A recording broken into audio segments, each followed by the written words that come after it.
2 ശമൂവേലിന്റെ പുസ്തകം 21 അധ്യായം. ദാവീദിന്റെ കാലത്ത് 3 സംവത്സരം തുടരെ ക്ഷാമമുണ്ടായി.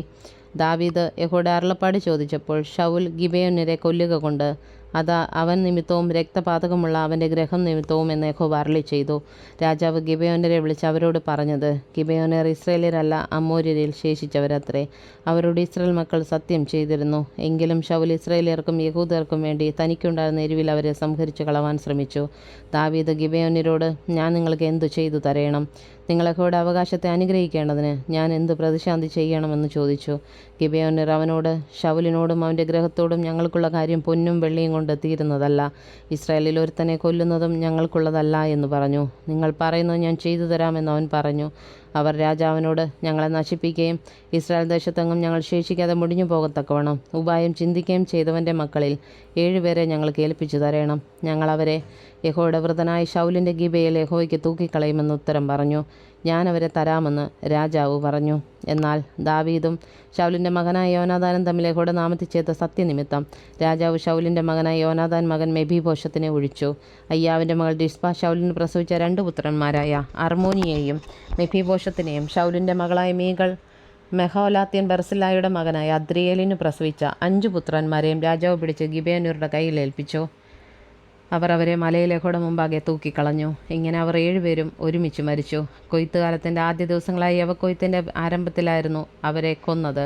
അയ്യാവിൻ്റെ മകളായ രിസ്പ ചാക്കുശീല എടുത്ത് പാറമേൽ വിരിച്ച് കൊയ്ത്തുകാലത്തിൻ്റെ ആരംഭം മുതൽ ആകാശത്തുനിന്ന് അവരുടെ മേൽ മഴ പെയ്തതുവരെ പകൽ ആകാശത്തിലെ പക്ഷികളോ രാത്രി കാട്ടുമൃഗങ്ങളോ അവരെ തൊടുവാൻ സമ്മതിക്കാതിരുന്നു.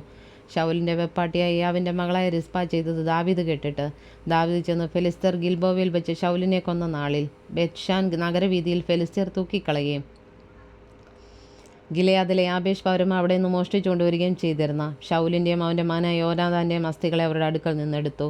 അങ്ങനെ അവൻ ശൗലിൻ്റെ അവനമാൻ യോനാഥാൻ്റെ അസ്ഥികളെ അവിടെ നിന്ന് വരുത്തി തൂക്കിക്കൊന്നവരുടെ അസ്ഥികളെയും അവർ പെറുക്കിയെടുത്തു. ശൗലിൻ്റെ അവന്മാൻ യോനാഥാൻ്റെ അസ്ഥികളെ അവർ ബെന്യാമിൻ ദേശത്ത് സേലയിൽ അവൻ്റെ അപ്പനായ കീശിൻ്റെ കല്ലറയിൽ അടക്കം ചെയ്തു. രാജാവ് കൽപ്പിച്ചതൊക്കെയും അവർ ചെയ്തു. അതിൻ്റെ ശേഷം ദൈവം ദേശത്തിൻ്റെ പ്രാർത്ഥനയെ കേട്ടരുളി. ഫെലിസ്ത്യർക്ക് ഇസ്രായേലിനോട് വീണ്ടും യുദ്ധമുണ്ടായി. ദാവീദ് തൻ്റെ ഭൃത്യന്മാരുമായി ചെന്ന് ഫെലിസ്ത്യരോട് പടയേറ്റു. ദാവീദ് തളർന്നുപോയി. അപ്പോൾ 300 ശെക്കെൽ തൂക്കമുള്ള താമ്രശൂലം ധരിച്ചവനും പുതിയ വാളരയ്ക്ക് കെട്ടിയവനുമായി രാഫ മക്കളിൽ ഇഷ്ബീൻ ബെനോബ് എന്നൊരുവൻ ദാവീദിനെ കൊല്ലുവാൻ ഭാവിച്ചു. എന്നാൽ സെരൂരുടെ മകനായ അബീശായി അവന് തുണയായി വന്ന് ഫെലിസ്ത്യനെ വെട്ടിക്കൊന്നു. അപ്പോൾ ദാവീദിൻ്റെ ഭൃത്യന്മാർ അവനോട്, നീ ഇസ്രായേലിൻ്റെ ദീപം കെടുക്കാതിരിക്കേണ്ടതിന് മേലാൽ ഞങ്ങളോടുകൂടെ യുദ്ധത്തിന് പുറപ്പെടരുതെന്ന് സത്യം ചെയ്തു പറഞ്ഞു. അതിൻ്റെ ശേഷം ഗോബിൽ വെച്ച് വീണ്ടും ഫെലിസ്ത്യരോട് യുദ്ധമുണ്ടായി. അപ്പോൾ ഹൂഷാത്തിനായ സിബ്ബെഗായി മല്ലന്മാരുടെ മക്കളിൽ ഒരുത്തനായ സഫിനെ വെട്ടിക്കൊന്നു. ഗോബിൽ വെച്ച് പിന്നെയും ഫെലിസ്ത്യരോട് യുദ്ധമുണ്ടായി. അവിടെ വെച്ച് ബെത്ലഹേമിനായ യാരെ ഒരഗീമിൻ്റെ മകൻ എൽഹനാൻ ഗിത്തിനായ ഗോല്യാത്തിനെ വെട്ടിക്കൊന്നു.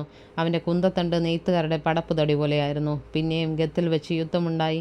അവിടെ ഒരു ദീർഘകായനുണ്ടായിരുന്നു. അവൻ്റെ ഓരോ കൈക്ക് 6 വിരലും ഓരോ കാലിന് 6 വിരലും ആകെ 24 വിരലും ഉണ്ടായിരുന്നു. ഇവനും രാഫയ്ക്ക് ജനിച്ചവനായിരുന്നു. അവൻ ഇസ്രായേലിനെ ധിക്കരിച്ചപ്പോൾ ദാവീദിൻ്റെ സഹോദരനായ ശിമ്മയുടെ മകൻ യോനാഥാൻ അവനെ കൊന്നുകളഞ്ഞു. ഈ 4 പേരും ഗത്തിൽ രാഫയ്ക്ക് ജനിച്ചവരായിരുന്നു. അവർ ദാവീദിൻ്റെയും അവൻ്റെ ദൂതന്മാരുടെയും കയ്യാൽ പട്ടുപോയി.